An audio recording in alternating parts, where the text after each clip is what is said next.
All right. What's up, Giants What's the word, fans, Hub watchers, YouTube subscribers, Twitter and Instagram followers? It's Noname. We're back here with another podcast. This is actually a continuation from last Sunday on OGR's channel. We tried to have 4 people on again. Timing just didn't work out. Hopefully next time, which would be on KidBlue's channel, it might be 4 of us again. But we got the cozy 3 here. Once again, OGR, KidBlue.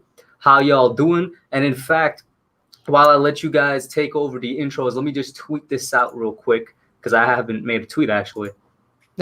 Oh, and I'll do the same too. Yeah. What's up, guys? We in the stream. Happy to be on. Just another day streaming with the boys, man. Streaming with the boys. Streaming with the boys. And I'm making this right here. So listen, guys, let's not pretend as if there's mad stuff to talk about right now. The news be dry, but that's how it is. I think No.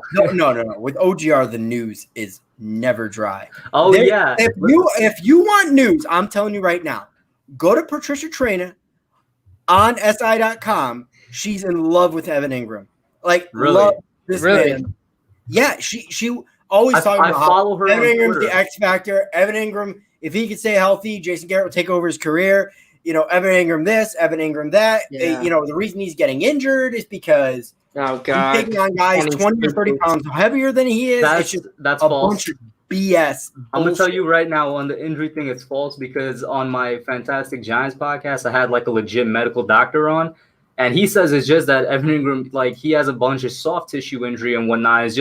It's different for every player. So it's like it sounds weird to say, but he just legitimately built different from other players that allows him to be, higher injury risk and whatnot. He's just a high injury risk player.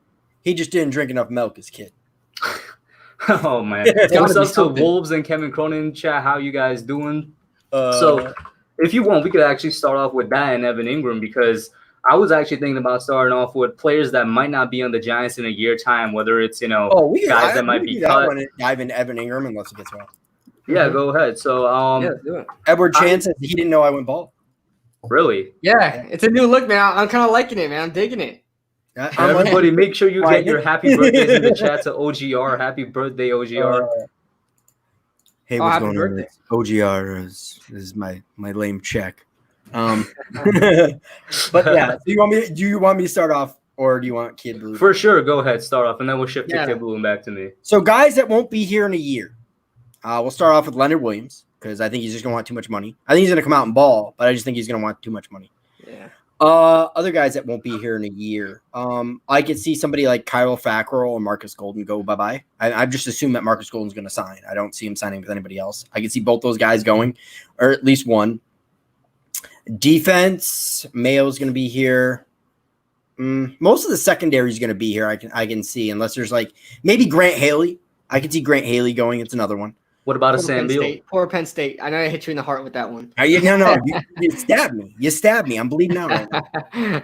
But as far as offense goes, Evan Ingram. I think Evan Ingram's gone. Isn't Levon Toilolo just a 1-year contract? Yeah, he's just a 1-year contract. All right. So I want Levon Toilolo, but if he doesn't serve out to being the blocking tight end we want, if he doesn't do a Rhett Ellison job or better, I could see him being gone. Mm-hmm. There's actually a lot of guys I could see being gone, but I'll let you take over. All right. Well, yeah, besides the guys that you just mentioned, like I completely agree with Evan Ingram for one. As far as the secondary goes, you're right. There's not too many guys I think is going to be off the roster. You look at the lower name guys like Corey Ballentine, he's fighting for a job at this point, even though I'm really rooting for him.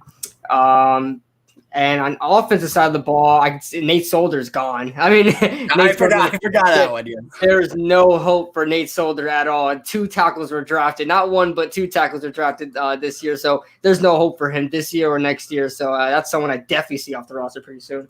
Another one I could see going real quick is Sill from West Virginia. I don't know if he cracks the roster. David, I'm surprised you remember him, because that was one of the players I was going to bring up. I don't see him really cracking the roster or doing anything this year. Competition, especially undrafted free agent wise, is going to be tough for him to make an impact. That's what I'm going to be watching. I mean, really, that's like besides secondary and wide receiver, that's the only thing I'm really worried about in camp. I know the most important one is Nate Solder and Andrew Thomas, and see who wins out there. But Exactly. So for the guys you listed, I completely agree. And it's like going back to what OGR said, there's a lot of guys. I actually made a list a couple days ago, and I came up with about 20 guys on the Giants right now that could just be cut or traded or just straight up not on the team next season. You guys, you talked about Toyolo. You could really say basically any of the 1-year contract guys. Kyler Fackrell might not be here next year. Cam Fleming. I actually don't expect him to be in this year. I think he's just here, to help teach the younger guys. He's a safety. Edward Yeah, Chan safety net, asked that question, so you answered it all in one swoop. Nice. Yeah, nice. I didn't even see that. You talk about, and this might not really be a hot topic, but in terms of cutting players, backup QBs, I don't really expect Alex Tanney to be here next year. I don't even know if he's going to be here this year. Maybe even Colt McCoy might be gone. Grant Haley, like OGR said, I know that's a stab in the heart, but Sam Beal. Actually, a quick question for you. Yeah. Too. What's up? How many quarterbacks we keeping for this season? Yeah, because I think I'm still going to think we're going to keep 3. I think we're rolling into the season with 2 and putting one of them in the practice squad in case injury and whatnot. Yeah. How many are practice squad eligible though? I don't know if team eligible. The only one that's eligible for practice squad is that Case Cookis dude, and he. I thought Cooper Rush was also. Cooper Rush is eligible as well. Cooper Rush is eligible as well. But I actually see Cooper Rush making the roster over Alex Tanney. Tanney's garbage. Cooper Rush. You ask a lot of Dallas Cowboys fans, they were actually upset that Cooper Rush went to the Giants. You look at guys like Law Nation. He's a very notable Dallas Cowboy video maker. I watched a video of he did when Cooper Rush got signed. He said the Giants are doing some great stuff, that they're filling in holes and they're getting, they're building a team the way it should be built. Those are exactly what he said. And he said Cooper Rush was a guy that they felt would be a good backup for Dak Prescott if he were to get hurt. Really? He to I didn't know. I did not know they were. Now here's the question, though. If he were to develop, are they high on him because they're a fan of the team? We all know that happens. It's an unconscious bias, or is he really that good? Have you seen enough? I actually, and this is surprising because I knew who Cooper Rush was.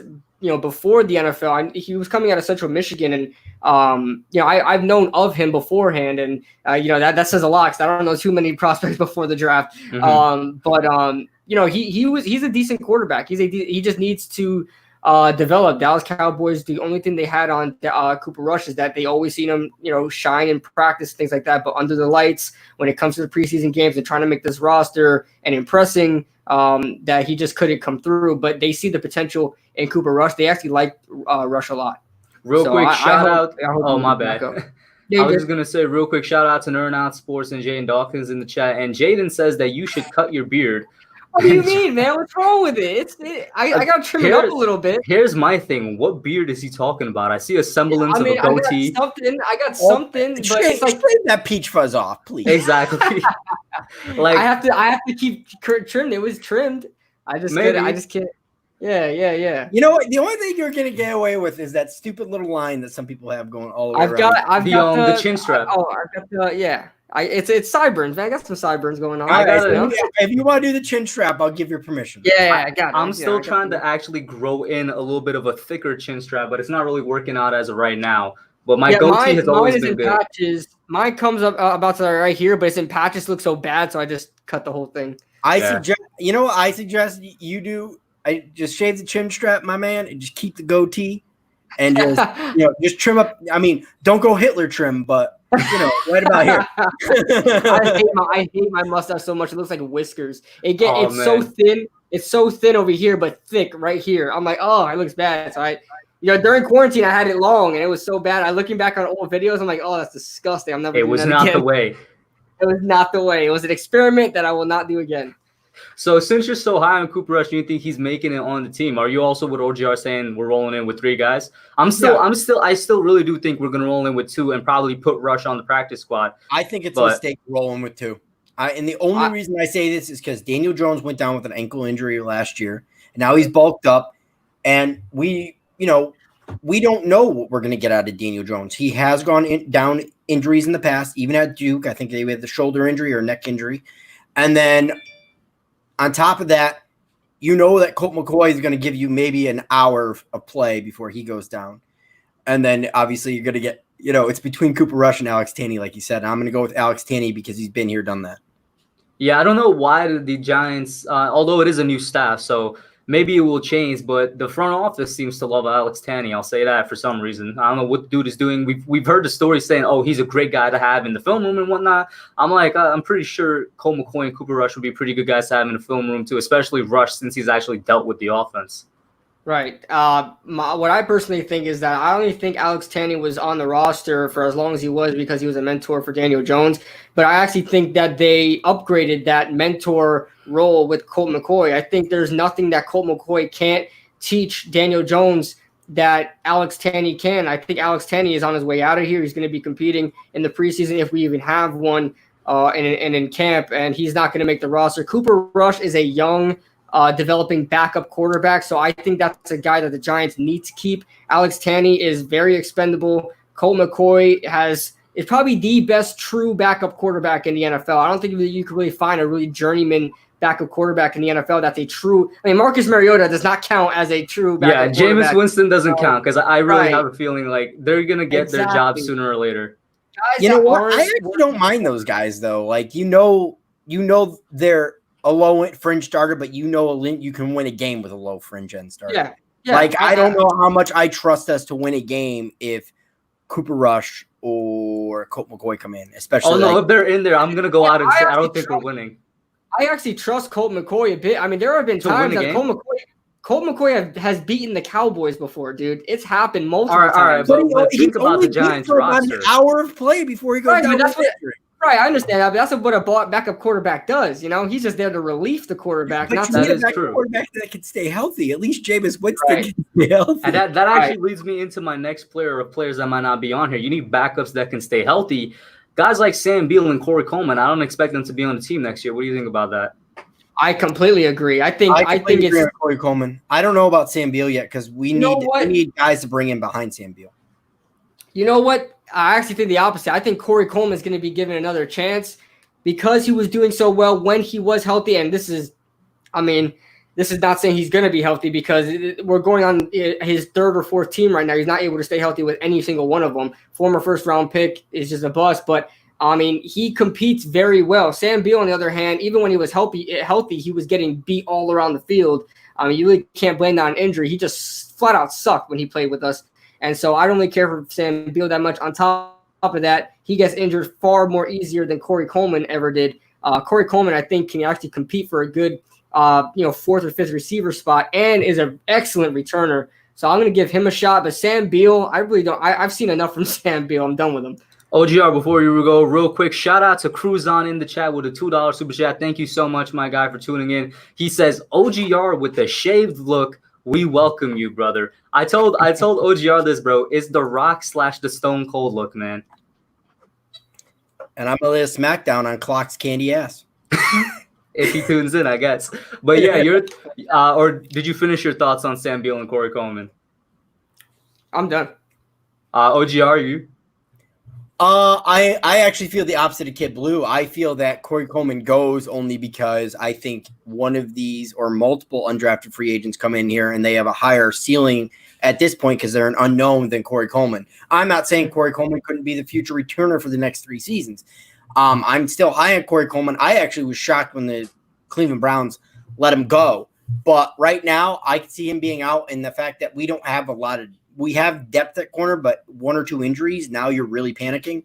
So right now, I think, Sam Beal's here. We'll see what we do in next year's draft. We see what we do in free agency next year. But right now, I feel it's the opposite. I believe Beal will be here, and I actually think Corey Coleman will go because of the competition at wide receiver.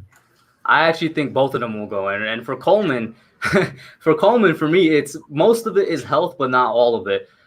You bring up a good point that a lot of people bring up KidBlue saying that he might stay here because of his special teams talent. And in 2018, when he was the kick returner for the Giants, he was basically one of the best, if not the best kick returners in the league. Here's the thing, though. Last year when he went down, and I think Cody Core filled in for him, Cody Core, I'm not going to say he was as good as Coleman was in 2018, but Cody Core was more than serviceable. He was all right, and he served the position well. And the special teams for the Giants overall still maintained, being above average in the NFL. So I think, filling that role as a kick returner is not exactly something hard that they will do. Albeit in 2017, I think it was, they just have a hard time finding kick returners in general. But I think we're kind of good right now with Cody Core on the special team side of things. And in terms of receiver, a lot of Giants fans, not referencing anybody specifically, a general thing here is that they love to bring up in 2018, he had a great connection with Eli, and he seemed to be doing really good with the team and whatnot. And for a while, I was on that boat until I realized the dude had like 71 yards total in the season. And then once again, he was really good with Eli. Too bad Eli is not the quarterback anymore, and it's a completely different offense now. There's so much things has changed. And then on top of that, you put on to the fact that he's a backup.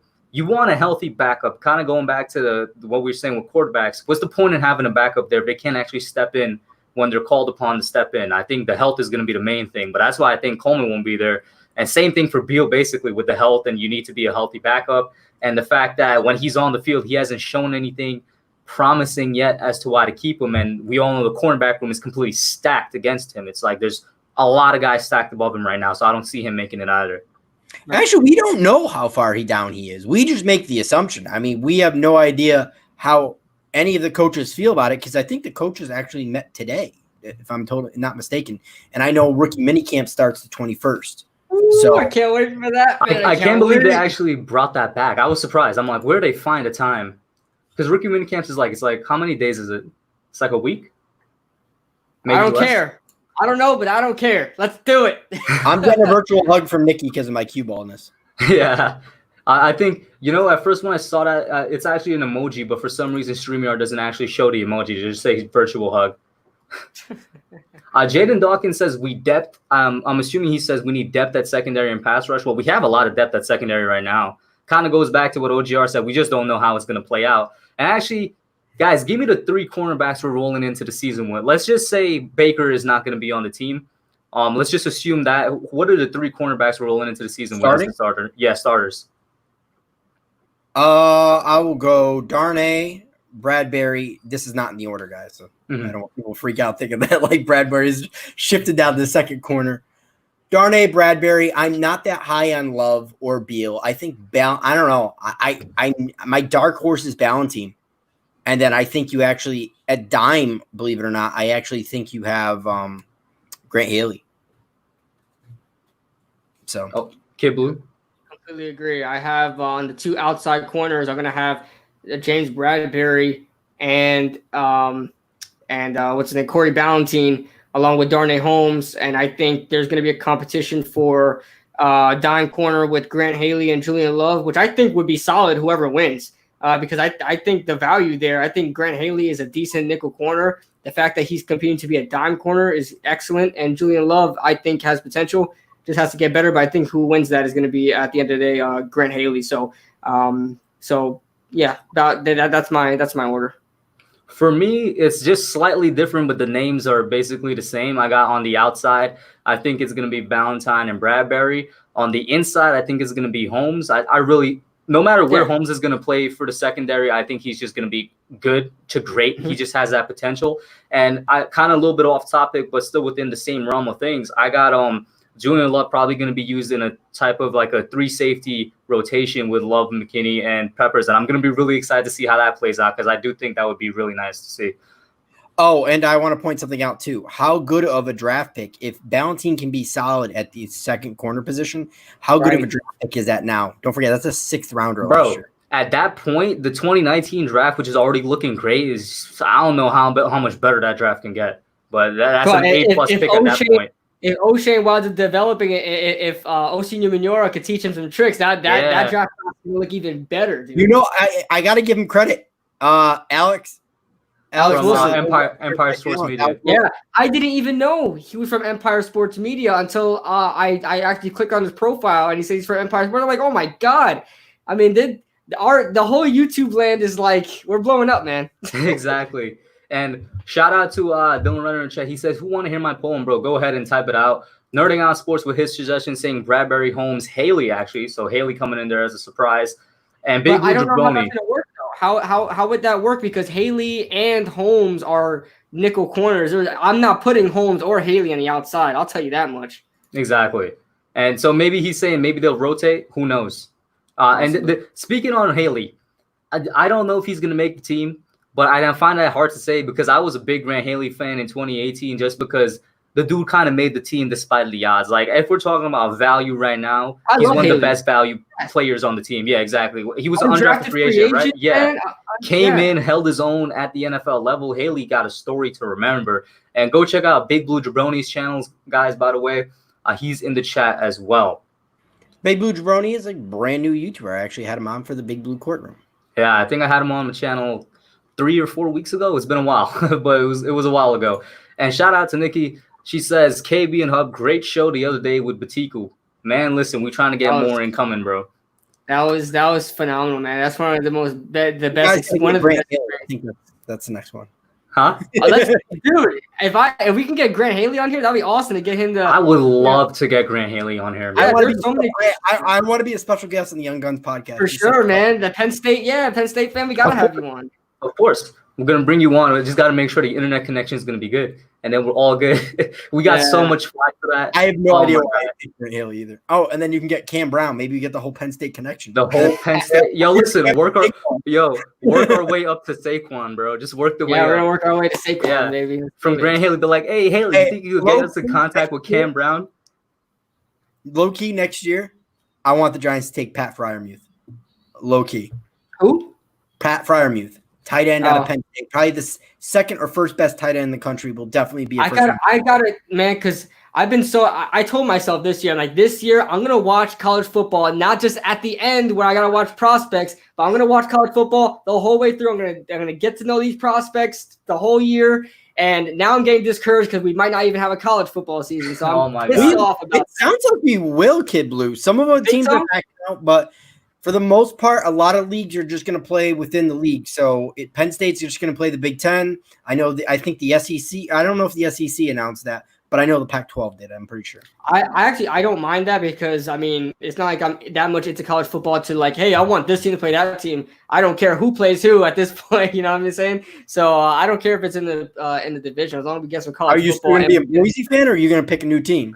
No, I think he might go back to Boise. I'm a Boise fan for sure. Well, I have my dad's actually a Penn State fan, and like my dad likes Penn State because we lived in Pennsylvania for a while, and Miami. He grew up watching Miami, so he loves Miami. Mm-hmm. But I have a soft spot for Penn State, and I like Boise State. And since I've been here so long, I actually have a soft spot for UCF as well because I actually know a couple of guys that go to UCF.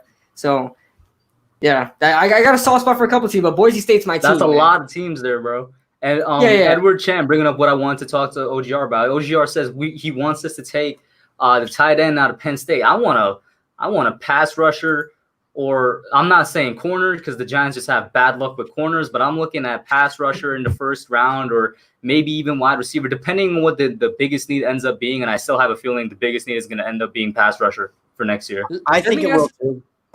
Yeah, but go ahead. Yeah, let me ask you guys something because this is an interesting type of question here, and we all know that Jamar Chase is probably the best wide receiver next year's draft. I don't want a wide receiver. Okay, I just don't. But say there is a situation like CeeDee Lamb and Jerry Jeudy, how these wide receivers are falling now, and the Giants are picking within that 15-20 range. Well, first of all, if the Giants are picking within the 15 to 20 range, I'm going to be happy. But hey, do we still go edge rusher, or do we take a chance at Jamar Chase? It all depends on which edge rushers are remaining, in my opinion. You're probably getting the third or fourth best edge rusher, and you're getting the number one wideout at that point. I'd rather go with the number one wideout. Yeah, okay. I probably wind up going wideout, but it just messes with my whole philosophy because I hate drafting wide receivers in the first round. I just do. I just hate it. But, I mean, sometimes it works out. Jamar Chase seems like the real deal, man. He really does. So, another guy that's going to go in the first round next year from Penn State is Micah Parsons, best linebacker in the country. Mark it down. Really? And shout out to Engraven Vids in the house, guys. Engraven Vids, another NFL, but also Ravens YouTuber. Go check him out. He does great stuff over there with the general NFL talks. And shout out to Jesse Bryan in the chat, the man that hooked us up with Olawale Batiku. If you guys want to thank anybody for helping us get that Giants player on here, it is Jesse Bryan. Shout out to you, my guy. Also, yeah, shout out to Engraven Vids. I've been watching a lot of your videos, bro. I actually used to watch Engraven Vids because of I think when Lamar Jackson got drafted, I saw a lot of Ravens videos makers, stuff like that, but I forgot. I never subscribed, but I've been watching a lot of Engraven videos lately. Exactly. Definitely go take a chance to go check them out. And Nikki with a pretty good question here. Do we think Shane Lemieux or Matt Parrott will start any games if we have a season? If they do, it's going to be down the line. I think more so Shane than Matt. I still think that we're probably going to use Fleming or. Let me finish. You're about to get ripped up by KidBlue. Let me finish, bro, because I still think it's either going to be Fleming or Solder on the right side. I'm not saying. Let me finish, bro. I'm not saying Matt Pert's completely not going to start, but if I'm going to put my bet on anybody, it would be Shane Lemieux, just because the center position is more out of whack than any other position on the offensive line right now. But KidBlue, go ahead. Let me tell you something, man. First off, my boy Matt Peart. Let me tell you something. Hey, he's my boy too. I predicted him to the Giants. We both did. Yeah. UConn. Out of UConn. There we go. Listen, Matt Peart. Everybody's sleeping on this dude. No, don't get me wrong. I don't think he's going to start right off day one. If he does, I mean, it's not out of the realm of possibilities. I think it's possible. I don't think it's likely, though. But Matt Peart, mark my words, mid-season, when you got Nick Gates, our savior, Nick Gates, when you see him being an actual doorman like he was in Wisconsin, just letting pass rushers through to the quarterback with open arms, when you see that happening, and then you see Cam Fleming do the same damn thing, because Cam Fleming had a decent seasons with New England, but he's just a career backup now. And what about Solder on the right side? So there's no hope for Solder. Solder's gone. Okay, so I'm not even counting him in the equation. I think he's gonna get cut. Okay, but anyway, when you see these things happening, and Solder sucks, and Nick Gates, the savior, sucks, and Cam Fleming sucks, they're gonna throw in Matt Peart, and let me tell you, this dude is going to impress from day one. If you guys were impressed with Nick Gates when he first came out, or I remember when everybody was going off on Chad Wheeler. Oh my God, he's phenomenal. Look how that turned out. I'm telling you, Matt Peart's going to be I'll tell you what, Matt Peart was the one guy I said. Real quick here. Yeah. Nick Gates is not going to be on the right side, my friend. He's going to be center. He's going to be fighting for a center position. He's never even played center. Everybody's assuming. I agree with you, bro. I'm telling you what's coming out. I think we all know what's coming out of Giants camp. I think we all know what's coming out of the Giants camp. I don't think Nick Gates is sniffing any position because I don't think he's going to make it that far. That dude is going straight on the freaking practice squad. Oh, he might be a depth guy just because he plays almost every position, but he doesn't play center. He's never played center. So everybody needs to stop assuming he's going to win the center job. I don't know why people are actually assuming that. Playing freaking center D2. I'm a freaking center bandwagon on Shane Lemieux, and I think it's ridiculous. Be honest with you, I think he's a backup for Zeitler. And we'll take over his job. Shane Lemieux was practicing to play center before he got drafted because he said, everybody, my arms are too short to play guard. He knows he's going to play center. He said it in the Senior Bowl, and he knows he's going to be playing center for the Giants. He's going to be our day one center for day one. Day freaking one. So you just, KidBlue. You're going to be really disappointed. KidBlue, you just supported my argument. I said if anybody's going to start first, it's going to be Shane Lemieux. Oh, yeah. For sure. No, I agree with you. But let's not think that Matt Peart ain't going to start next year because he's going to start. I did say if he is, it's going to be towards the end of the season. And I will say this. Bold prediction. I said towards the end of the season. Bold prediction, though, and I said this when we drafted him, Matt Peart can be better than that guy whose name I already forgot because I don't like him at all. Out of Louisville, that offensive tackle that's too big. Mekhi Becton, Matt Peart is going to be better than him a couple years down the line, but that's my bold prediction for sure. But so let me just lay it out there, okay? So you guys can listen to these words when the season, by this time the season ends. Shane Lemieux is going to beat out Spencer Pulley, and John Jalapeno actually is not on the team anymore. Yeah, he's not on the team. I didn't know that. They didn't even take up his tender. I didn't even know that. I think he was cut in February or something. They didn't cut him. They just didn't re-sign him. He was on a restricted tender or something. They didn't wind up signing the tender. Mm-hmm. So, Spencer Pulley, he's garbage. He's terrible. Shane Lemieux is going to win the job day one, and Matt Peart's going to come on at least halfway through the season and start the rest of the season. So that's what I think is going to happen. Huh? So week 8, you're throwing a rookie out there. Week 8, Andrew Thomas is going to start day one, whether he's right or left. But Matt Peart is going to start by week 8. On down. I will say, I think the earliest Matt Peart starts is like week 13, bro. Kind of screwed up in your argument. You said right or left. So if Andrew Thomas doesn't earn the job on the left tackle, and then Andrew Thomas obviously starts at right, how can Matt Peart come in? Unless you're going to Matt Peart is not going to be a good left tackle. Let me tell you something. Nate Solder won't survive more than 3 weeks at left tackle. It's not happening. The fact that you drafted a tackle 4th overall, it's not happening that Nate Solder, with the way how garbage he's been playing, he's going to survive more than 3 weeks. Once people start, look at Eli Manning last year. Once people start getting tired of losing, they just want to change everything. That's exactly what's going to happen. When Nate Solder is just letting pass rushers through like it's nothing, Andrew Thomas is moving to the left side. They're not going to give him a chance at right side. They can say, screw you, Nate Solder. You're getting cut. Matt Parrott, come in. I will say one thing. Nerding on Sports has a great point here. He said Chad Wheeler wasn't Eric Flowers. That's why everybody loves him. Yes, us Giants fans are so just punished by all these offensive tackles that we just want anybody that's better than Eric Flowers. Like, we praise Nick Gates, we praise Chad Wheeler, we praise. I mean, I remember Jessamine Dunker, Marshall Newhouse, all these Bobby Hart. Oh God, I remember how much hype Bobby Hart got when he got drafted. Jesus, but yeah, it was terrible. Listen, these guys suck. Okay, they suck. They're garbage. We only think they're good because we're Giants fans, and we're just hoping and praying for anything to happen. Like Edward Chan said, we're just hopeful Giants fans. And Jaden Dawkins says Solder is going to sell his contract to us 3, because that is a good point he brings up with if we cut Solder. But now with the new CBA, you could spread it over 2 years. And in my video where I talked about players we could cut, Solder was at the top of the list, purely because we already have a plan in place to replace the dude. We put so much into the offensive line this offseason, both in the draft and free agency. And then that new CBA thing was kind of like the cherry on top. Oh, you could spread the cap hit over 2 years now. Like, if there's anybody I would put money on for getting cut this season, whether it's before the season, during the season, whatever, it would be Solder. Because nobody's going to trade for him. There's absolutely no team looking to trade for him. There was reports that they actually had him on the trade block, and nobody bit at all. Who would? He's coming off his worst season in his career. I think he let up 12 and a half sacks. Fighting if another team goes down, though. What happened? Like, if a starting left tackle goes down, there will be a contending team that bites at that point. I just don't know who's going to pay like $19 million for them. The cap hit on their team, though, yeah, that's the thing. Who's going to bite? Unless we already paid him the majority of his contract, I don't know how that works. Unless we paid him the majority of the contract, and they're not paying a whole full $19 million for him. Oh, they won't pay full 19. Obviously, if he's on the team for like 3 or 4 weeks, they're not going to full 19. So right. So here's the thing, right? So Solder this year, he's going to have a base salary. He's going to earn this automatically $9.9 million. Then he has a roster bonus of $3 million and a workout bonus of $100,000. So that's what he's actually earning. It's just the cap hit that's going to be $19.5 million. But he's earning somewhere around, what is that, like 12? Yeah, basically $13 million, actually. That's what he's earning this year.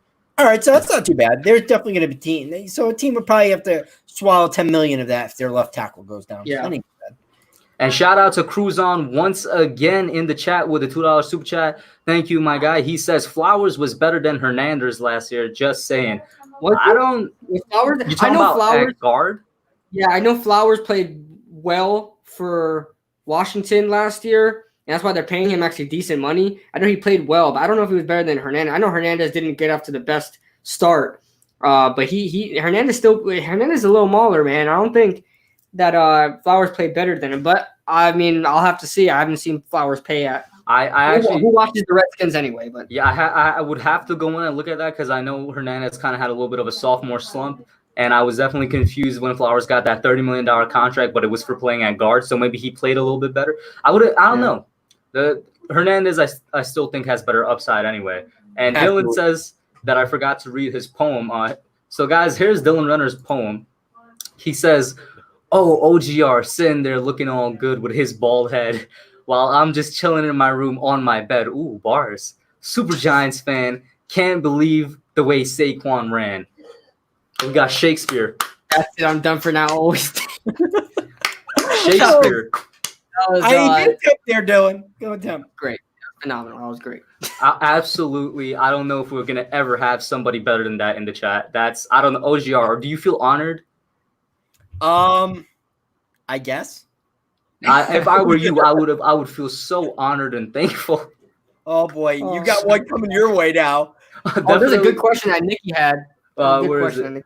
If Jones plays like a top 15 QB, what type of contract would I offer him? Well, I'm not offering him anything until he finishes at least 3 years on his rookie deal. Sure. But let's say it's 2021. That would be the 3-year, right? So let's say it's 2021. He's playing like a top 15 a top 15 QB. My offer would be, and then obviously you guys would rebut and give your own offer. I'm thinking by that point, the quarterback market is probably still going to grow exponentially. Yearly quarterback salary is probably going to be somewhere around $55 million at the very least. Don't tell me about to pay $50 million. Listen, I don't want to. I don't want to, but it's probably going to be something like in the $45 to $50 million range over like 4 or 5 years, bro. He's right. I'm not saying 50 million, No, but he's not. Listen, I'm not saying he's worth that, but that's where the market is going to be. That's where the market is going to be. He's not worth that. He's not worth that, but that's where the market is going to be. Man, listen to what I'm saying. Okay.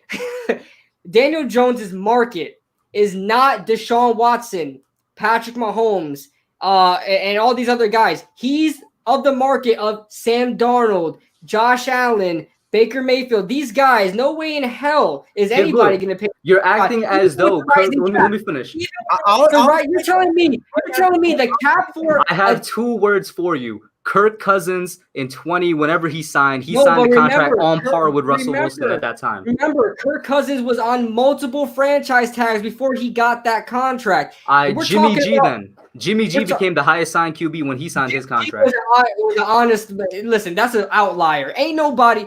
First of all, listen, that's an outlier. It is an outlier. Ryan Tannehill this year. Look what he did. Look what he did for the Titans. Ryan Tannehill did not do anything for the Titans. Don't bring that up. Listen to what I'm saying, man. Listen to what I'm saying. Okay. Sam Darnold is not going to get $45 million. Josh Allen ain't going to get $45 million. Baker Mayfield is not going to get $45 million. You know who's going to get $45 million? Deshaun Watson, Lamar Jackson, and you already know that Patrick Mahomes got paid. There's tiers to this thing, man. There are tiers. Remember, the quarterback value is growing at a much bigger rate than the actual cap value, the actual salary cap is at. The quarterback value is growing so large within the next couple of years. People are going to start realizing, and teams are going to start realizing, damn, we're not having enough money to sign all these players because the market for quarterbacks is not keeping up. I mean, the market with quarterbacks is going too fast for their actual salary cap to keep up. We're looking at what's it going to grow? What's the salary cap going to really grow up to? What are we at? Almost 200. We're like at 190 right now. What's it going to get up to? Like 200 or maybe 210? It's not going to grow that large next year for guys to be regular guys like Daniel Jones is. If he's a top 15 quarterback, it's great, but that's still middle of the pack. You're not going to sign a guy middle of the pack $45 million. I'd give you a top 5 guy. No way in hell that these guys are. I would agree with you if the tiers actually mattered, but I don't think the tiers matter. Teams just sign quarterbacks to whatever money they sign them to now. I really don't think the tiers matter when it comes to the market. So here's the problem, KidBlue. Everybody thinks that you can just replace a quarterback. You know, if Daniel Jones is a top 15 quarterback, what, we're going to walk away from that? Hell yeah. Oh, you're going to walk away. You're going to walk away. Who are you replacing him with? Who are you going to find? You look at quarterbacks around the league. There are not many franchise quarterbacks that need to be – there are not many spots for franchise quarterbacks that need to be filled now. College football is developing their quarterbacks at such an amazing rate nowadays. It's so easy to find a quarterback now because there are not a lot of teams looking for franchise quarterbacks anymore. Look at last year. We had to have guys cut from the NFL for them to be spots for quarterbacks last year. It's getting to that point where quarterbacks are getting so talented coming out of college now that there's not enough spots in the NFL for these talented quarterbacks. You're going to find talent. I promise you, whether it takes 1 or 2 years of you're going to find talent, but you just brought up the exact point. It's going to take years, and I don't know if the front office of the Giants or ownership is willing to wait that long. Listen, because we don't have the smartest ownership right now. $45 million in a couple years, and it's probably after his 4th, most likely. He's getting paid $40 to $45 million because that's where that's where the market is going to be. Right, but let me tell you something. Unless they figure out something. Because quarterbacks don't grow on trees. It's the most important position. And quarterbacks can hold you over a bargain. Even though they might be a top 20 quarterback like Dak Prescott, he can say, hey, you need me, right? Because you're not finding one without me. Listen, if Daniel Jones is a top 15 quarterback, by the time he gets his contract, you're telling me after the 2021 season, I'm not paying him $45 million. I'm sorry, I'm not. But if he's a top 10, we're having the conversation. That's what I'm curious about. Because you're not getting Oh, yeah. By the way, you guys forgot about that. Give me your contract offers at that point. I'm giving him 35. We're starting at 35, and we can work contract. Listen, KB, listen. Wait, let me just say this real quick. Man. Let me say this. When I go to the table, you think front office guys are saying, "Hey, how much do you want? We'll give it to you. We'll negotiate." I will say this. Carson Wentz, bro. Carson Wentz got 35 in 2019. This is gonna be 2021, 2022, and you're giving him 35 million. Listen, Carson Wentz when healthy is a top 5 quarterback. That's not what I'm arguing though. What I'm arguing is the difference in the years and the growth of the market. 2019, Carson Wentz signed for 35. If you're telling me in 2022. That was top quarterback money at the time as a top 5 quarterback. Remember, I'm not disputing Daniel Jones, not paying him at all. If Daniel Jones winds up being a top 5 quarterback, sure. If the market's there, the market value, that's what it's set. I'm throwing that money out there. But if he's a top 15 quarterback and he takes us to the playoffs and we're knocked out and we're seeing that constantly over and over again, sorry, you didn't win for us. You did just specify. You brought up a very specific situation. If we're like losing and he's not doing anything, that's a very specific situation. Exactly. Now. Still be a top 15 quarterback and you still get into the playoffs every once in a while and still lose. I'll put the this argument real quick. What? Dak signs for over $40 million. How are you gonna and Daniel Jones I think Dak's more of a top. Call me crazy. I think Dak is more of a top 10 guy than a top 15 guy. All right. Listen, I had my suspicions beforehand, but it's confirmed now. KidBlue is a Cowboys fan. Performs equal to Dak Prescott. How are you going to argue the dude that he's not a $45 million player? Exactly. Listen, you just made my point. If Dak Prescott, I honestly personally believe Dak Prescott's more of a top 10 guy than a top 15 guy. If Daniel Jones performs up to his standards, if not more, then we'll have the conversation. Then we'll start negotiating. But you're telling me that who's a top 15 guy in the NFL? Who's going to be a top? Josh Allen. No, he's not. Stop it. No, he's not. He's not. Stop it. He's worse than that, right? He's worse than that. Yeah. You're making my point. Brady at the end of his career, really. Listen, Josh Allen right now, that's the tier he's on. The value. Forget about the tiers. The value for Josh Allen is the same exact value you're going to get for Baker Mayfield, Sam Darnold, Daniel Jones. These guys are going to get paid around the same amount of money. Now, they are not going to get Lamar Jackson because remember, then these quarterbacks are going to be undervalued. You know what I'm saying? That's not the right value. He said, "Take off the job." I'm being real, man. I'm being real. You guys can't tell me that Dak Prescott is more of a top 15 guy than a top 10 guy. You can't. Listen. You can have debates about who's in the top 10. Dak Prescott. You guys can't name me more than 12 or 13 quarterbacks that are better than Dak Prescott. You just can't. Well, that puts him outside the top 10, which would be my argument. He's like right outside the top 10 for me. He's fringe. I'd say I call him more of a top 10 than a top 15 guy. That's just what I'm saying. It actually wouldn't be hard to name. Actually, and while we're on that, I really want to know where you have Wentz ranked. And don't give me the story of, when he's healthy, because that's the point, though. He can't stay healthy. So I need you to give me your honest opinion of where he would rank. Even though he's as injury risk as he has, he's top 10 for you. What about you, KB? Definitely top 10. He's right outside the top 5 for me. Because remember, if you do what he did last year, and granted he has the best tight end duo in the game, he had no wide receiver over 500 yards. That's ridiculous to do, even with those 2 tight ends and Sanders. So that's why Carson Wentz, even with Dallas Goedert and Zach Ertz. You say he's your number 6, KidBlue? Pause. I have to go through all the quarterbacks, but he's for sure right up there. I value him a lot more just because quarterbacks. What's your name? If you guys want. But listen, Deshaun Watson. Carson Wentz. Hold on. Carson Wentz actually missed less games than we actually thought. I think he missed in total like 9 games in the regular season, something like that. So there's a stat out there. However games he missed during the regular season. And when he's been playing, he's been the first 4,000-yard receiver for Philly since Donovan McNabb, for crying out loud, right? Oh no, not even Donovan McNabb even did that, something like that. But you watch the way Carson plays; he's a problem. He's an actual problem. You're right. When he's healthy, is the actual factor, right? But Well, listen, I will say this: when he's healthy, he's top 5, top 6. But with the injuries, for me, he's probably right at 9 or 10. Right. That's exactly why I said in our last live in the Young Guns podcast that I said I'd actually take Dak Prescott. Yeah, I would too. I would over Carson Wentz. That's why I would take said a healthy, consistent, average, above average quarterback over a inconsistent and unhealthy great quarterback. And I think, to be honest with you, to kind of make both of our points, I don't think Carson Wentz should have been signed for 35 because I know that was the top quarterback value at the time. I don't think he should have been paid that amount just because of his injuries. But I think they were really focused on what he can do on the field, but he's not on the field as much. And remember, Carson Wentz, he usually plays the regular season. It's only towards the end of the season when they're getting into the playoffs, he's not there. That's the issue. He's not going to survive into the postseason. You know what I'm saying? Mm-hmm. So his value is pretty much for the regular season. But I mean, that's Philly's problem. That's not our problem. But okay.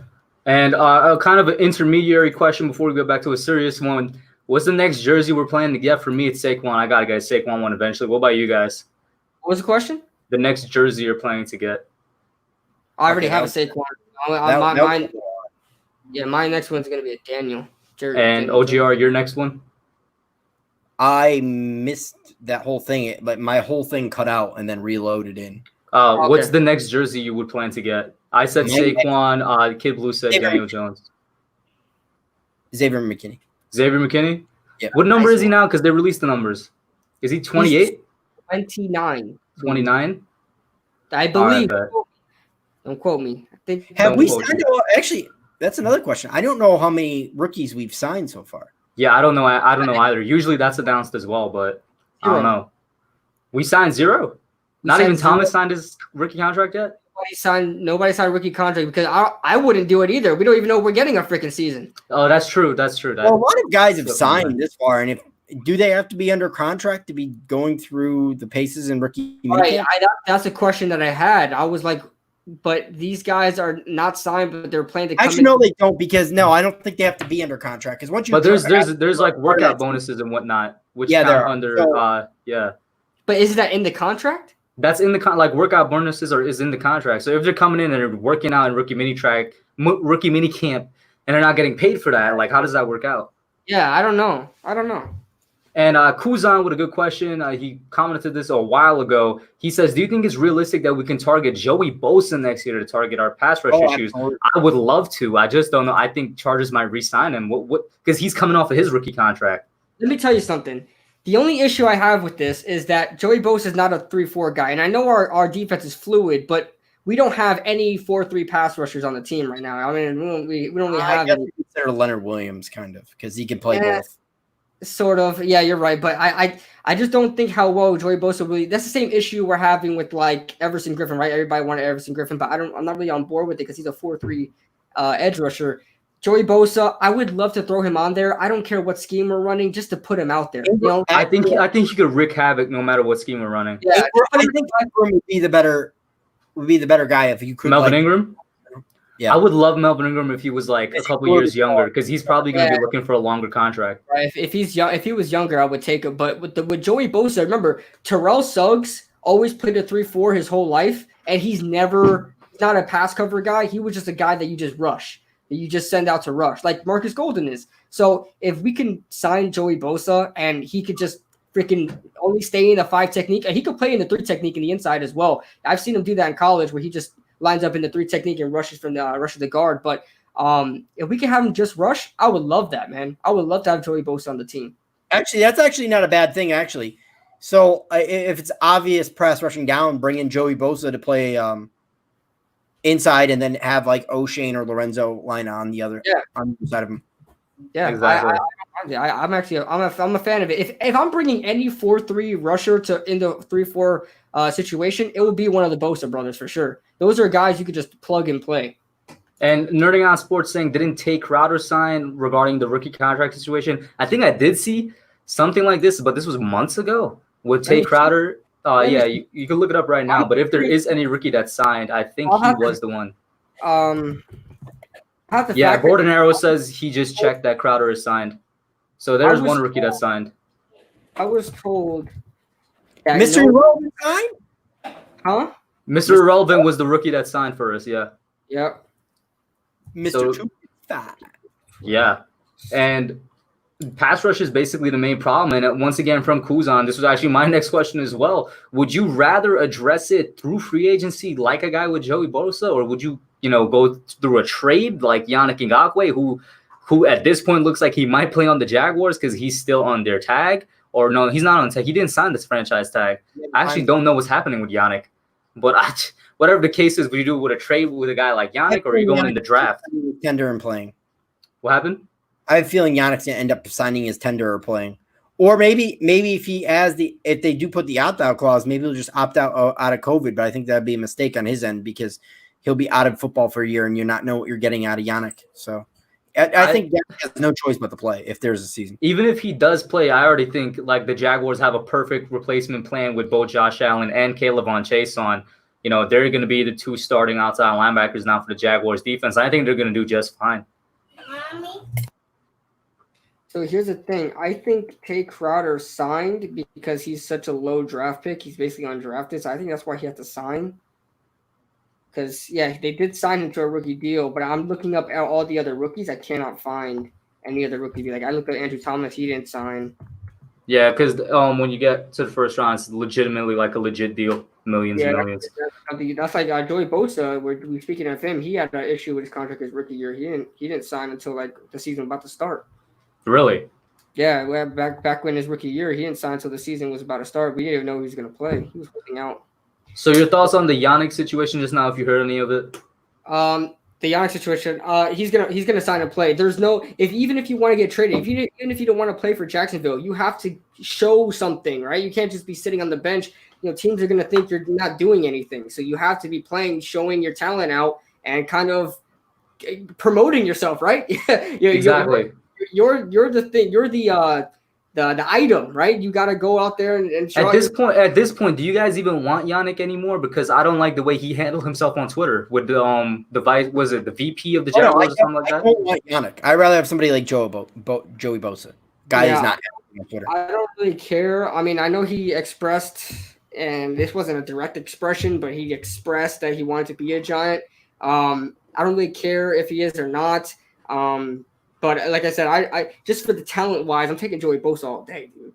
I'm taking Joey Bosa all day. I freaking love watching him. All right, let's take Bosa out of the situation for now because I don't know how realistic that's going to be. I really do think he's either going to re-sign with the Chargers or sign with a team that has a bit more money to give him. Like, what is the Giants cap situation for next year right now? I don't know if that's exactly. It's pretty good. Okay, I just have a feeling he's either going to re-sign with the Chargers. So, okay, it should be. Good. Yeah, in terms of a pass rusher you would trade for. So we say Yannick, not so much. What about somebody like Matt Judon from the Ravens, who's still on the franchise tag? Yeah, Matt Judon's an interesting name because he's a 3-4 guy. Exactly. Yeah. He's a 3-4 guy who, since starting for the Ravens, never had less than 7 sacks a season. Right. So I probably still trade for him. I'd trade for him. All right. Nice. And out of all the ways to solve the pass rushing situation, whether it's trade, free agency, or drafting, starting with OGR, which one would you prefer? Repeat that again.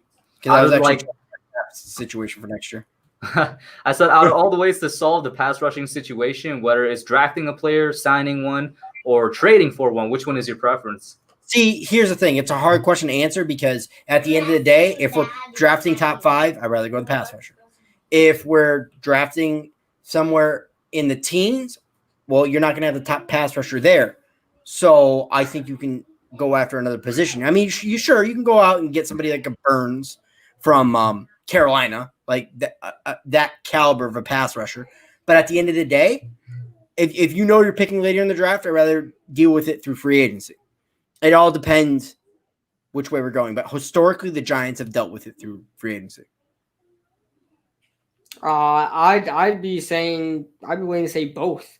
I'd be willing to say both. No matter where we're drafting at, I'd probably want to really try to get Joey Bosa in here because remember, I'm not holding too much stock on Lorenzo Carter and O'Shane anymore. I mean, I want to see them grow, but I'm not going to be waiting forever. We've been waiting for a pass rush for God knows how long after JPP and Olivier Vernon left, and Olivier Vernon still wasn't putting up great pass rusher numbers. So I'd want to fix that right away because, in my honest opinion, I think the secondary is bad, but it makes it worse when you're sending 4 or 5 guys, sometimes 6, and you can't even sniff the quarterback. Right, you can't even get any pressure, and it's making these secondary players worse. So I'm bringing in Joey Bosa, and I'm bringing in a pass rusher in the draft, man. That's just and an early one. I'm tired of drafting 3rd-round talent in the draft as far as if I'm drafting a pass rusher, I don't know why the Giants have only gone for 3rd-round talent, not just the past 2 years, for several years now.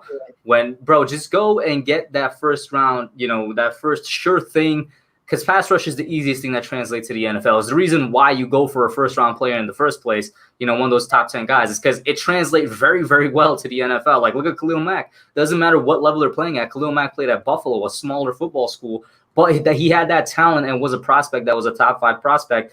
Turned out just fine in the NFL.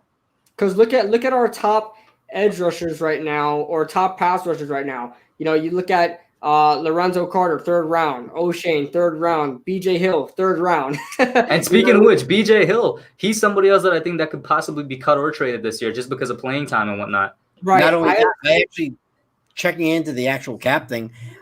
With Nate Solder off the cap, because I think he's due to earn like $20 million at that point next year, which he's definitely gone. We're up to $50 million in cap space, so we can definitely go out and get somebody to go Joey Bosa. Yeah, I would. Assuming the same cap number, because I think it's going to stay the same regardless. Mm-hmm. Right. You were saying something, KidBlue? Did you get finish it? I can't remember. It's all good. It was nice. Then Bordenaro with a pretty good question. Bordenaro has a really good channel over there, Bordenaro Sports. He says, "What are your sophomore QB rankings going into 2020?" And listen, this is something very interesting. I don't know if you guys have noticed, but on my YouTube feed for the past week or so, all of a sudden I'm seeing an outburst of Kyler Murray videos and how Kyler Murray is going to be a dark horse MVP and Kyler Murray is going to be the best second-year quarterback. I saw videos from some of the bigger NFL YouTubers like That Franchise Guy, Football Analysis. I saw one from Strong Opinion Sports. I think I saw one from Mike Too Nice. They're all kind of like saying Kyler Murray is going to be that dude in year 2, which is not too far off considering the past 2 MVPs have been second-year quarterbacks. But I just don't know if it's going to be Kyler Murray. What do you think about that? Let me tell you something. Well, and I will say he does have the best weapons out of any second-year quarterback. Right. That's for sure. Let me just do something. Yeah, and that's very correct. But you guys are gonna hate me. You guys are gonna think I'm not a Giants fan, but I think Kyler Murray is better than Daniel Jones. I'm sorry. And I'm sorry. That's a fair stance to take. Yeah. That's a fair stance to take. Quarterback than Daniel Jones. Slight stronger arm, but I don't think he's a better quarterback passing. I think he's a better passer. I think he's way more accurate. He throws the ball so effortlessly. It's extremely accurate. Has better arm strength than Daniel Jones. I love Kyler Murray. My only problem is the dude's small as hell. He has, I worry about him getting hurt, but Russell Wilson does it, so it's whatever. Now I really want to hear OGR's rebuttal to this. Yeah, I don't. Let me tell you something. Daniel Jones is far exceeded. I think people are saying Daniel Jones are now, because if you look at statistically, I know statistically it doesn't say everything, but Kyler Murray, I mean, was great statistically. I know Daniel Jones had more touchdowns, but if you look at especially the turnover rate, especially if you look at the fumbles and things like that, you got to take that into account. Kyler Murray just does things better right now. And listen, that we shouldn't get mad at that. He was the number 1 overall pick last year, right? And Daniel Jones was picked 6th last year, and nobody thought he was a first-round talent. Okay, so that's why I was like, I hear where you're coming from. It's definitely it's an okay opinion to have. I don't necessarily disagree with it. Because I believe it or not, I've said this to Giants fans in comments before, and people just lose their minds. It's okay to say that Kyler Murray is better. He's supposed to be. He was the number 1 overall pick, for crying out loud. He was the guy that was surefire supposed to work out. Other guys were question marks. Even Dwayne Haskins was a question mark. Daniel Jones was a question mark. Drew Lock was a question mark. Came even to bust out his dad. I know for a fact you got one of them in your closet, bro. Listen. I'm just real, I just want to be the most logical guy out there. I gotta throw the logic in there. Of course, I have bias when it comes to certain stuff, but when I look at Kyler Murray, I'm sorry. If you were to ask me right now, who would you rather have? I'd probably take Kyler Murray right now. I'm sorry, I would. Let's hear OGR's rebuttal. Do you have a rebuttal for this? It's okay to say you like Kyler, But to sit there, what did Kyler do last year to really separate himself? Because if you go into the metrics, they're pretty darn even. Daniel Jones in certain metrics are slightly ahead. So if you're just going down to, okay, I want a safe quarterback that's not going to turn over the ball. Okay, go get yourself a Kyler Murray. Because nothing he did last year blows me off the page. No, it doesn't. No, he doesn't. What I'm saying is, I don't think he's MVP. And back to that was going to be my next question, because everybody is saying that he's going to be the MVP next year. I don't think that. Remember when I was talking about the contracts and stuff like that? Oh, I don't know if I mentioned Kyler Murray's name, but I'm throwing his name in that tier with Daniel Jones and Sam Darnold. He's not. I don't think he's going to be a phenomenal quarterback like Russell Wilson is going to be. I think he's going to be good and better than Daniel Jones right now. Now it's very possible that Daniel Jones gets, exceeds him as the better quarterback in the in that draft class. I honestly think that Daniel Jones could get there, but I'm sorry. I'll accept it. Why, man? You don't like my hair? I know I gotta get a little shape up, but it's okay.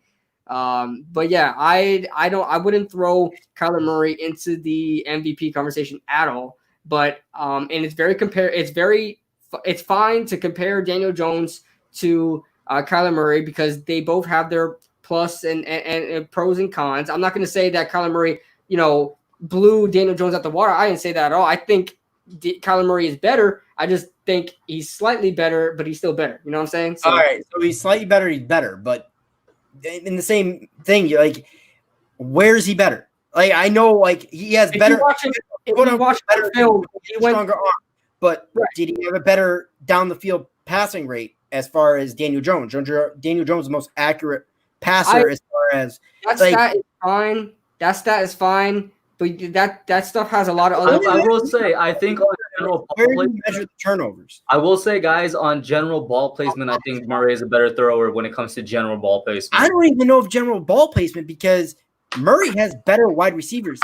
Even last year. That is true. He did it even last year. He did have better weapons. And he have last year. Larry Fitzgerald is old. Hey, do not disrespect the GOAT, Larry Fitzgerald, man. Larry Fitzgerald is fine, but is Larry Fitzgerald even now? I mean, I think Larry Fitzgerald even now is better than Darius Slayton. No, Larry Fitzgerald. When was the last time this guy had a 1,000-yard season? It's been a while.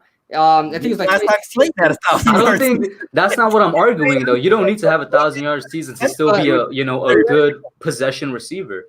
Kyler Murray and Daniel Jones's, and this is just fact. Kyler Murray and Daniel Jones's situations last year were extremely similar. I mean, they were both running for their lives, and they both had terrible wide receivers that were injured. Christian Kirk was injured. A lot of these guys were injured for the Cardinals. Same thing for the wide receivers for the Giants. Both teams had no tight ends, right? Evan Ingram wasn't dependable. We had Caden Smith. I like Caden Smith, but is he a top tight end? No. Or even close to that? No. Same thing with the Cardinals. They had a situation with tight ends. They don't have any tight ends there either. They had very similar situations. And if you ask me, tight end situations a little bit better. I will argue that. Yeah, Kyler Murray slightly performed better than Daniel Jones. He kept the turnovers down. Yes, the whole touchdowns and everything. Daniel Jones had more touchdowns, I believe, by like one or something like that. And that's great because he only played 12 games, right? Daniel Jones, that's something I'll give him a pro on, that he was very accurate when throwing the ball into the end zone or getting touchdowns. But, just the eye test. I watch film. I can't really point you to a certain game on Kyler Murray, but I do watch film on Kyler Murray. And just the eye test, I like the way Kyler Murray moves in the pocket. I like the way his ball placement, how calm and collected he is. And Daniel Jones does that very well as well. But putting all those factors together, I have to give a slight edge to Kyler Murray. And that's not saying like more athletic quarterback, to be honest with you, because everything can be attributed because one is more athletic than the other. Hey, OGR, remember, I'm the one that was going off on James. Me and him were having the debates about athletic quarterbacks, how I said I didn't like athletic quarterbacks. Remember that. I like Dwayne Haskins more. I don't know why I did. Listen. Before we get more into this, I want to throw another monkey wrench into this conversation and make it even a bit more heated, because another second-year quarterback that's being brought up kind of out of nowhere because he had a good end to the season last year is Drew Lock. And I don't know how, but Drew Lock, he does have a pretty good set of weapons too, kind of similar to how Murray has a good set of weapons. But people now all of a sudden people are hopping on the Drew Lock train and saying he could be a dark horse MVP, or he could have a really the best second-year quarterback season. He's going to have a solid season. I do believe in Drew Lock more than I believe in Dwayne Haskins, put it that way. Right, but I don't know why everybody is like Like, it's okay to get hype about somebody, right? If you want to get hype about Daniel Jones, fine. You want to get hype about Kyler Murray, fine. You want to get hype about even Dwayne Haskins, fine. Why does it go from hype?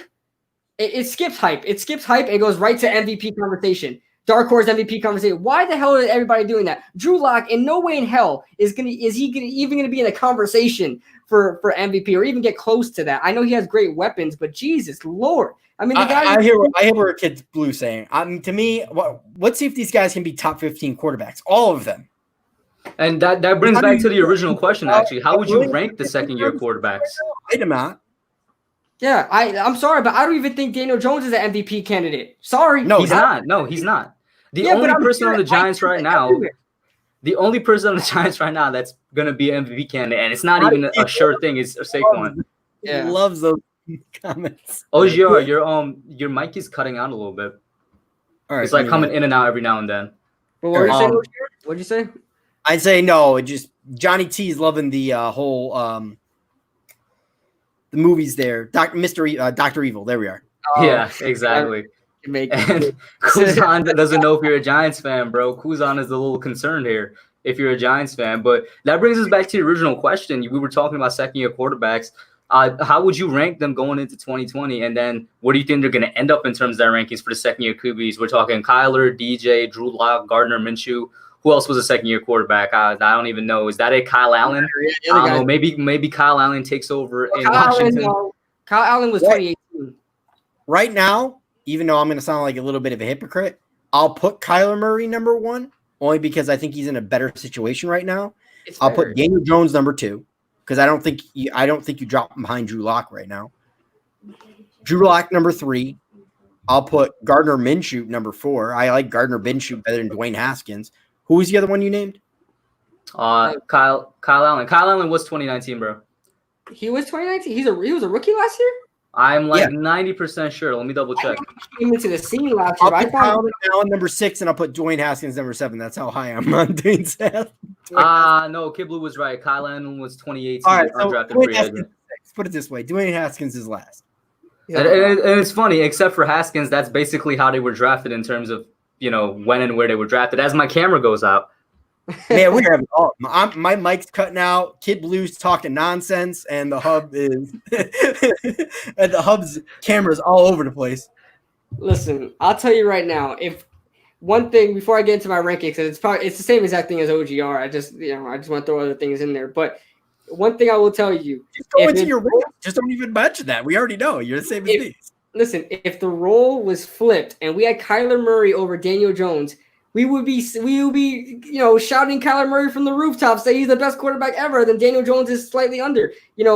I feel like the only reason why we say these things because we're Giants fans and they're on our team now. We want to believe that they're better. But I'm just gonna throw it out there, man. Kyler Murray's better right now. It's just respect it. Because if we had Kyler Murray right now, I'd probably be saying the same thing. I wouldn't say that Daniel Jones. I would be half and half because I really am not sure about his height. At the end of the day, they're so close. It's like 1A, 1B. It's not. Kyler Murray it separated himself by like a mile. Right. If you want to argue he's better, okay, I'll give you he's better. But it's not like a mile, and you make it seem like it's a mile. It's not. No, it's not. It's not a large margin. But I'm just saying, if I were to take a quarterback right now, I'm taking Kyler Murray. Oh, before Johnny T goes, I got to do this for him. Why can't I have sharks with laser beams on their heads? Which that's from Austin Powers, right? Austin Powers, yeah. Which one? The first one. That was from the first one. I think the only one I've seen was the one with Beyonce. I don't even remember the names. I saw it when I was a kid, but Jesus Christ, Austin Powers is funny. That was a childhood movie for me, man. Yeah, exactly. And Jesse Bryan says, why do I call myself Noname? I go by many names, bro. The Hub, Noname, Kush. Noname was because that was like kind of my nickname that I started off YouTube with, and it just kind of stuck for a while. He thinks he's the Avatar too, but that's a lie. Listen, KidBlue, our Madden matchup is this Friday, and you have yet to respond to my second trailer. So I'm the Airbender. Yeah, you just gotta put an arrow on your head. Exactly, man. Arrow here, the Widow's Peak. Right? The Widow's Peak is the arrow. But yeah, it's coming. That's coming. Don't worry about it. Kuzan says KidBlue should change his name to Fake Blue. Oh wow. Listen, man, it is what it is. I'm just real. I'm real with you guys. I'm not paid. I'm not ESPN analyst. I know you guys. That is true. That is true. He's not Skip Bayless. You remember when Skip Bayless got angry at Shannon Sharp because Sharp was bringing up how Tom Brady was bad or something like that, and Skip literally stood up, got angry, and Sharp was like, "I played the game," and Skip tried to argue, saying, "I've covered the game." I'm like, that's not the same thing, bro. That's nothing. Yeah. Oh my god. Kid Red. I'm laughing at the comments right now, yo. Oh my god. Okay, so let's get back into I know how to win them over. I know how to win them over. Hold on. Saquon Barkley is the best running back in football. There we go. Oh, really? Only because he's wearing his jersey, KidBlue, obviously. No, I think that he's gonna be a candidate for MVP next year. I mean, look at the thing I brought up. Saquon is gonna be MVP. How realistic? Yes, exactly, Kuzan. Now we're on the same boat. How realistic is that though? Because for him to be considered, that means the Giants are winning. Very. Yeah, I made a video on this. Actually, not winning. He's going to have a Barry Sanders-like season. Yeah, I honestly think that the Giants' success is going to be on Saquon Barkley. So if the Giants do have success, Saquon Barkley is going to be in the conversation. You look at the offensive line, how that's beginning to develop. Andrew Thomas is going to instant upgrade. If Matt Parrott winds up being in there and Shane Lemieux winds up being there, with their run blocking abilities, that's going to just help Saquon Barkley in so many ways that he doesn't have to make his own holes, right? Like Ezekiel Elliott, he has 3 holes, he just has to pick one. Saquon Barkley is going to have that ability as well. On top of that, you look at what Saquon Barkley was able to do in Pat Shurmur's offense, and Pat Shurmur barely ran the ball. Like you would swear by the numbers that Saquon Barkley put up that he was touching the ball 30 times a game, and he was only touching the ball 15, 20 times a game. One thing I always bring up is that he hasn't sniffed 300 carries in a season yet, and I expect that to change this season. Exactly. But I don't think he should get 300 carries. I'll make that clear. I think he should stay right around 250, 270. But because 300 is going to wear him down like DeMarco Murray. But Saquon Barkley with the offensive line, that's going to help. The scheme is going to help. Dallas's scheme and this guy Jason Garrett's scheme is all about running the ball and all about setting up the pass through running the ball. Pat Shurmur was all about throwing the ball. He didn't worry about setting up the pass by throwing the ball. So that's going to help Saquon Barkley in tremendous ways. And you're going to have a bunch of rollouts. You're going to have a bunch of draw plays. You're going to have a bunch of, anything that helps Saquon Barkley get in the mix. It's going to help Saquon Barkley in so many ways. So I think that is going to help him build a case for league MVP because his numbers are just going to skyrocket, in my opinion. His number, his rookie year, he had 2,000 scrimmage yards in Pat Shurmur's offense. Think about Jason Garrett's offense where the running back is the number one guy in Jason Garrett's offense. Number one. So. OGR? $1 million. No. No, I totally agree with KidBlue. I mean, I'm a Saquon homer, so I mean, what else am I really going to add to the conversation? Yeah. Yeah, KB basically brought up every point that I would bring up. I mean, I made a Saquon MVP video too, and everything he said was what I said. I agree with you. I don't think he should get 300, but I think he's going to get around there. That's just how the offense is ran. And 270 is right where I want. And with 260 back in 2018, he had 1,300 rushing yards on a bad offensive line. Total touches or just rushing? Just rushing. Grand Grape, his favorite drink. Yeah, there he is, drinking it straight from the bottle like an uncultured savage. Yeah, I was raised by a pack of wolves, man. But yeah, I think he's gonna get around 300. I mean, the dude had 1,300 yards with 260 carries on a bad offensive line. This is not a bad offensive line. I think it's going to be an average offensive line with the potential to be, above average and whatnot. And he's going to have around 300. It's kind of simple math unless something terrible happens. What'd you say? Is that 300 total touches? No, 300 carries. Just carries. Just straight on the ground carries. All right. So you're going to add another, 50 receptions onto that? Yeah, I don't think he's gonna get 91 receptions again. A lot of that was Eli with the things. I think he's probably gonna get around 50 to 60 catches. So he's gonna be about 350 to between 350 and 400 total touches. I don't want him to get 300 carries. No way. I want him to get he's saying touches. He's saying total touches with receptions included. Touches. Total touches. I want him right around 300 to 320. No. Oh, you don't want him that many receptions then? No, if I said 250 rushes, that means 50 to 60 more receptions. Okay. Yeah. So how much does that average out a game? There's 17 games. Just going to quickly do the math here. 16 games. I thought it was 17 this year. No, not this year. That's the year after. Yeah, we have an extra playoff game, just not an extra regular season game. I remember I did this math for my stat prediction. You know what? Let me pull up my stat prediction right now and see what I said for Saquon, because I did all the math that OGR is doing right now. He has 20. He has total. So actually, sorry, we'll do 16. Why can't I find my own video, yo? That's kind of wacky. Yeah. So he has 20 touches a game. That's not carries. 20 touches a game. That's 320, KidBlue. So you want him at what? 18, 19 touches? Probably what? 17 touches? Yeah, you're right, but I don't see him.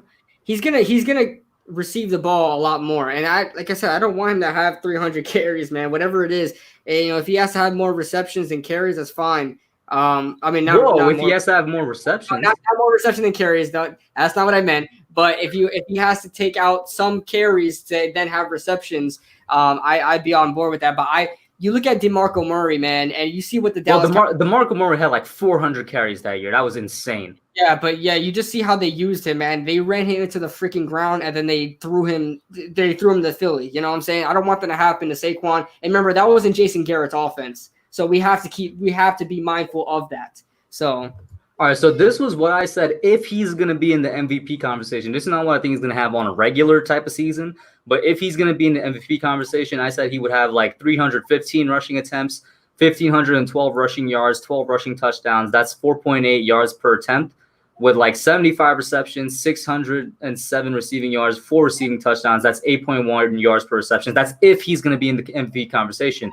If we're talking about he's not in the MVP conversation, he performs, I guess, what normal is for Saquon. I'm saying, cut the rushing attempts by maybe 20. So that's like 295 attempts. That probably brings him down to like 1,450 rushing yards, maybe like 10 rushing touchdowns, something like that. And in terms of receiving, he's probably somewhere around like 550 or something like that. So look what Edward Chen said. CMC had 270 carries. That's what he said. I want him around 250, 270. And 270 carries, look what CMC did. Well, I mean, you add on however many receptions he had to that. Exactly.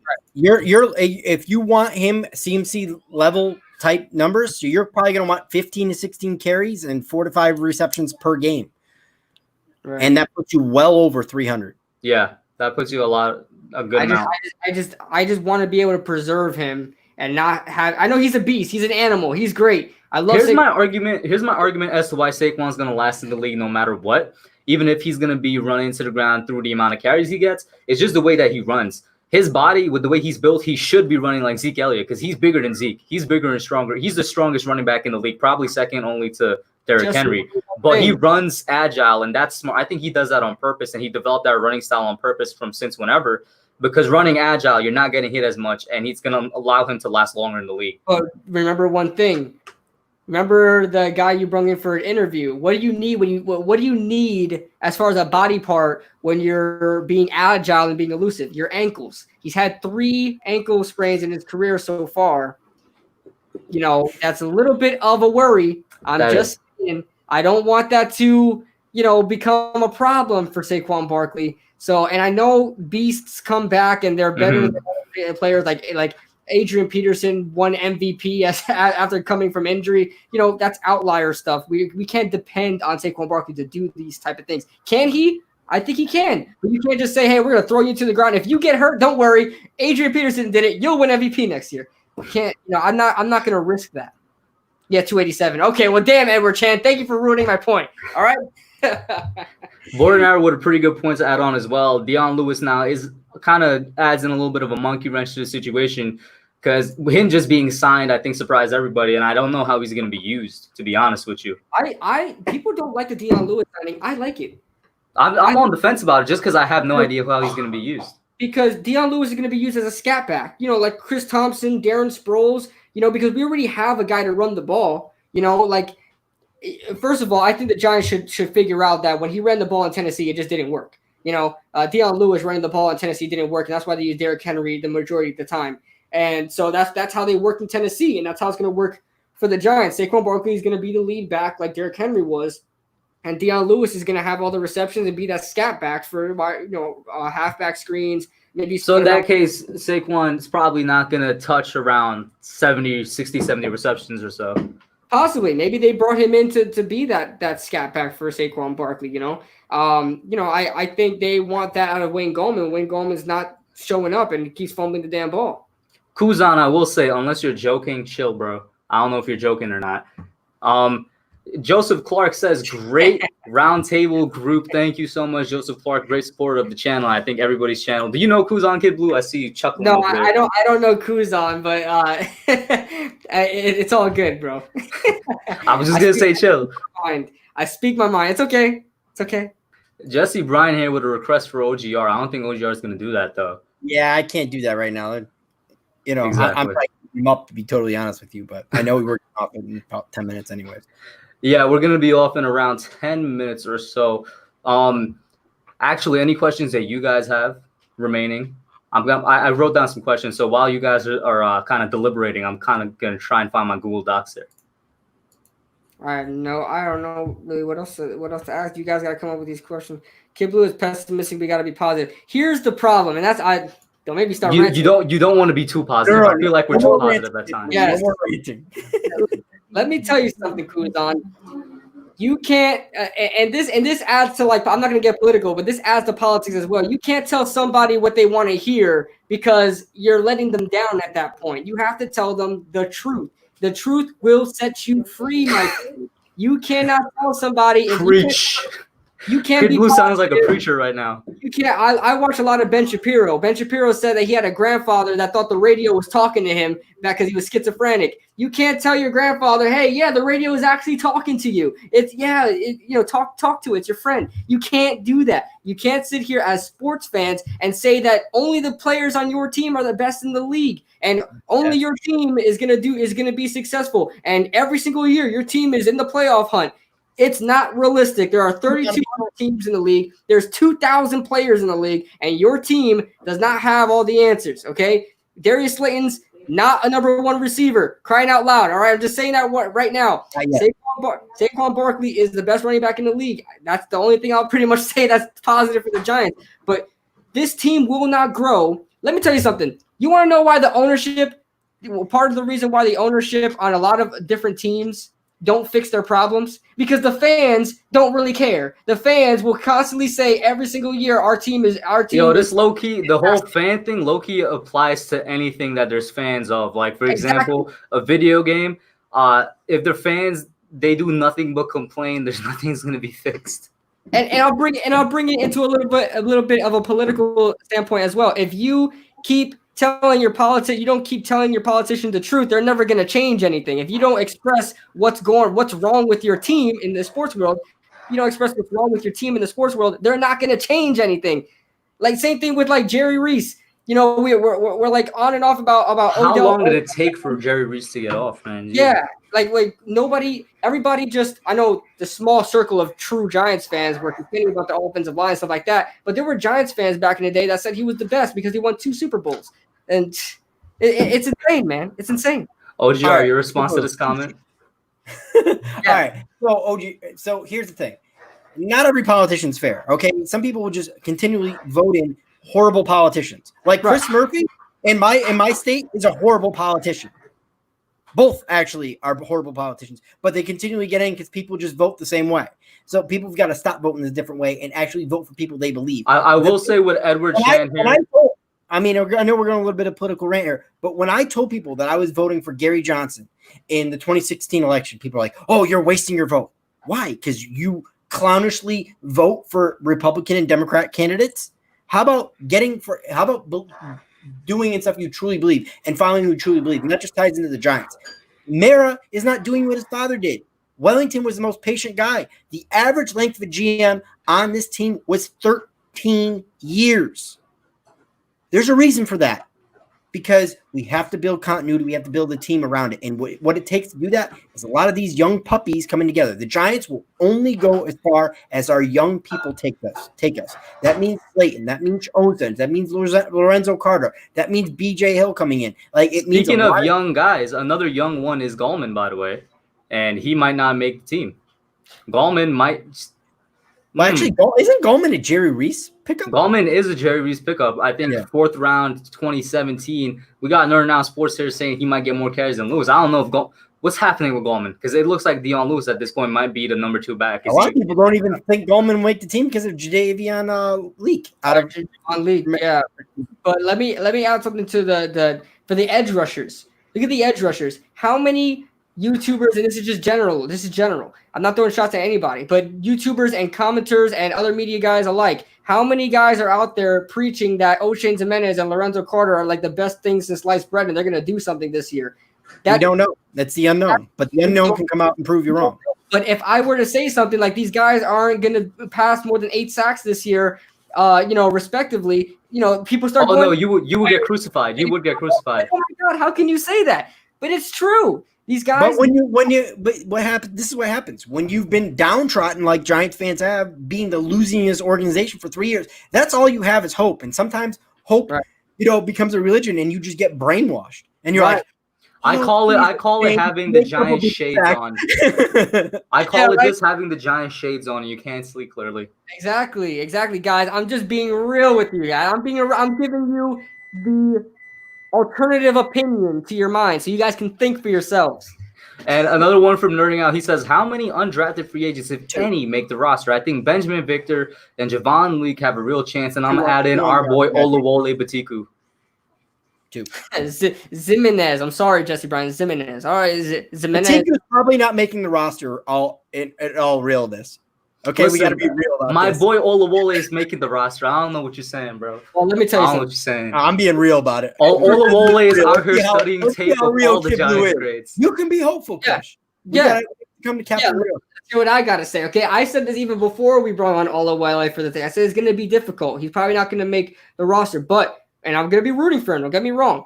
But edge rusher along with wide receiver, along with corner, these are positions that are wide open that anybody can make this roster. You look at Lorenzo Carter, Kyler Fackrell, O'Shane Ximines, and that's probably it for the edge rushers. That's probably safe. You can probably say it's safe to make this roster. Who else is there? Carter Coughlin could be safe. We don't know. Carter Coughlin's in there. Olawale's in there. And then we don't really have much else of competition. These guys can make the roster. If we have a preseason game, if Batiku starts to impress. There's no preseason games. I think they just totally complete the box.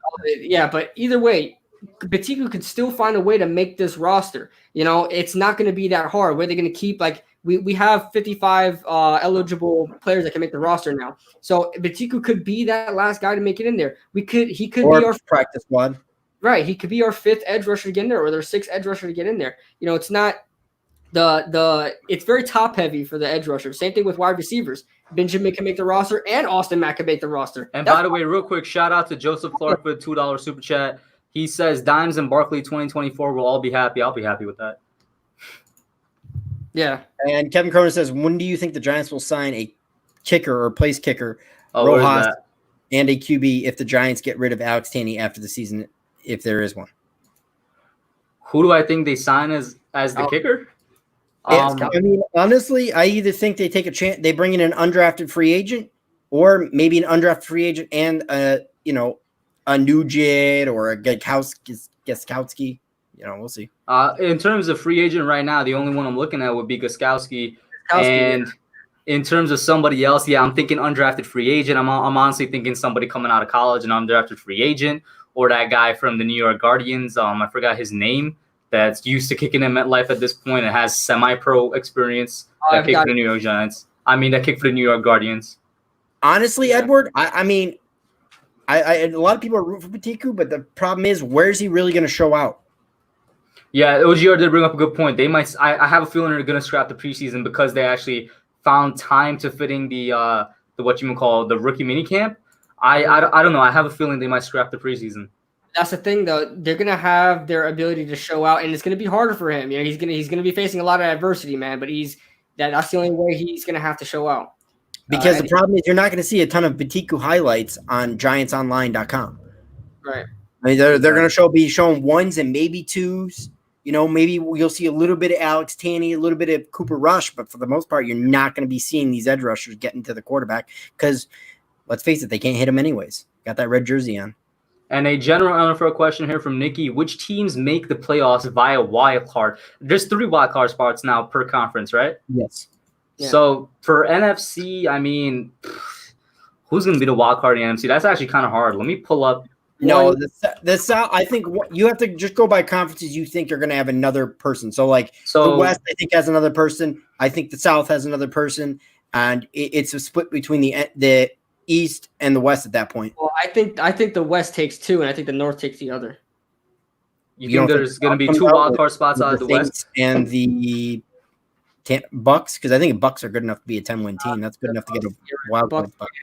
So I'll say 2 in the West. Because Seattle and San Fran are making it for sure. Yeah, I say 2 in the West, and I guess I'll give it to the Bucks in the South. But remember, then you have one more though. Huh? You have one more. Unless you're saying 3 teams out of the West. Could we have a conference? He said 2 wild card teams out the NFC West and 1 wild card out the NFC South. Yeah, well, no, because he listed. So let's just say San Fran wins the division. Seattle is second. Oh yeah, you're right. You're absolutely right. Okay, yeah. So I would go. Let's say the Rams are a question, man. They might. I would say Bucks from the South, Russell Wilson and the Seahawks from the West, and probably the Actually, no, I was gonna go Vikings, but I think Vikings have a good chance of winning that division this year. I don't know. That's actually a pretty tough question. Either you're going to go Vikings, Packers, or you're going to go Eagles, Giants at that point. Unless you're thinking there's one conference that gets 3 teams. If there is any conference that gets 3 teams, it's going to be the West, in my opinion. The NFC East. We have the NFC East or any type of division can make all of them can make the playoffs now with this new. Wouldn't that be crazy? That would be awesome. Wouldn't that be crazy? You get one whole division in the playoffs? The whole NFC West goes in the playoffs this year. I would love to have the NFC East in there, man. Just be all battle let out in there. That'd be awesome. That's the Earl 14 has a pretty good one. He says Philly, Rams, and Tampa. I completely forgot about Philly, but I don't know. I don't think Philly's going to do that good this year. I just don't think that the NFC – I think the NFC East is the worst division in all of the NFC.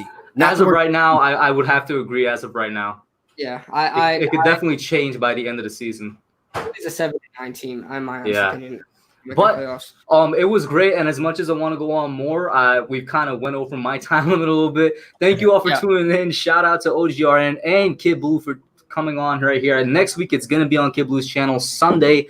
I'm gonna assume either the same time, maybe later. Who knows? We'll see then. But thank you all for tuning in. Any last words from you guys? I'll let you go first, KidBlue. Okay. Well, yeah. Thank you guys for watching. I know it's been very interesting, but this is the same kid. It was fun because we got into the rants. Yeah, it's the same KidBlue you guys know from years ago, man. I'm the same person, man. I speak my mind, but secretly a Cowboys fan. Thank you guys for joining in. I am a Giants fan through and throughout. I had to buy KidBlue another Cowboys jersey. He's got hidden in his closet. Good. Don't show my closet, man. Anyways, guys, it's been OGR. I'll catch you on the next video. And obviously, big shout out and thank you to working with KidBlue in the hub. Yeah. Thank you all for tuning in, and we're out.